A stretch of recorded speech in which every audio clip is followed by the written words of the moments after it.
చినరాజప్ప సోమవారం పెద్దాపురం ఆర్డీఓ కార్యాలయంలో నామినేషన్ దాఖలు చేశారు. అంతకుముందు చినరాజప్ప స్వగృహం సామలకోట మండలం అచ్చంపేట గ్రామం నుండి పలు గ్రామాల మీదుగా భారీ ఎత్తున జనసేన, తెలుగుదేశం, బీజేపీ నాయకులు, కార్యకర్తలతో ర్యాలీగా చినరాజప్ప పెద్దాపురం చేరుకున్నారు. రాజప్ప కూటమి నాయకులు, జనసేన పార్టీ జిల్లా అధ్యక్షుడు తుమ్మల రామస్వామి, బీజేపీ నాయకులు విత్తనాల వెంకటరమణతో తదితరులతో కలిసి ఆర్డీఓ కార్యాలయంలో నామినేషన్ దాఖలు చేశారు. అనంతరం పెద్దాపురం పార్టీ కార్యాలయంలో చినరాజప్ప, జనసేన జిల్లా అధ్యక్షులు తుమ్మల రామస్వామి మీడియాతో మాట్లాడుతూ పెద్దాపురం నియోజకవర్గంలో కూటమి ఘన విజయం తథ్యమని పేర్కొన్నారు.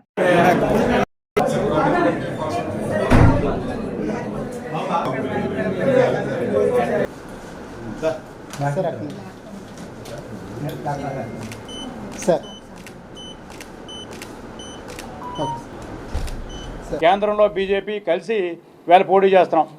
మరి రాష్ట్రానికి వచ్చేటప్పటికి ముగ్గురికి కూడా సీట్లు ఇవ్వడం జరిగింది. తెలుగుదేశం, జనసేన, బీజేపీ కూడా సీట్లు పోటీ చేస్తున్నాం, ఎంపీ సీట్లు పోటీ చేస్తున్నాం, ఎమ్మెల్యే సీట్లు పోటీ.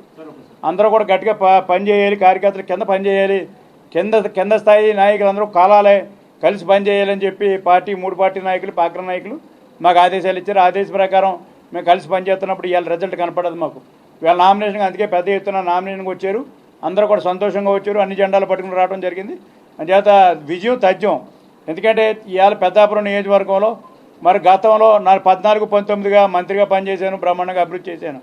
మరి 14-19 మరి ఇవాళ గవర్నమెంట్ జగన్మోహన్ రెడ్డి ముఖ్యమంత్రి చేశాడు. ఆయన పరిపాలనలో ఒక పైసా కూడా ఖర్చు పెట్టలేదు, ఏమీ జరగలేదు.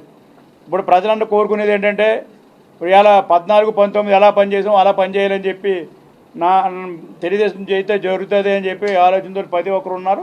అంచేత అదే ఆలోచనతో మీ అందరం కూడా ఉన్నాం. మీ అందరం కూడా కష్టపడి పనిచేసి నియోజకవర్గాన్ని మంచి అభివృద్ధి చేసే బాధ్యత తీసుకోవడం ఒకటి, అలాగే సంక్షేమం కూడా అందించడం, అభివృద్ధి చేయటం, అలాగే అన్ని వర్గాల ప్రజలని కూడా అనేక వర్గాల ప్రజలు అనేక సమస్యలతో బాధపడతారు. ఆ సమస్యలను కూడా పరిష్కారం చేసే బాధ్యత నేను తీసుకుంటాను.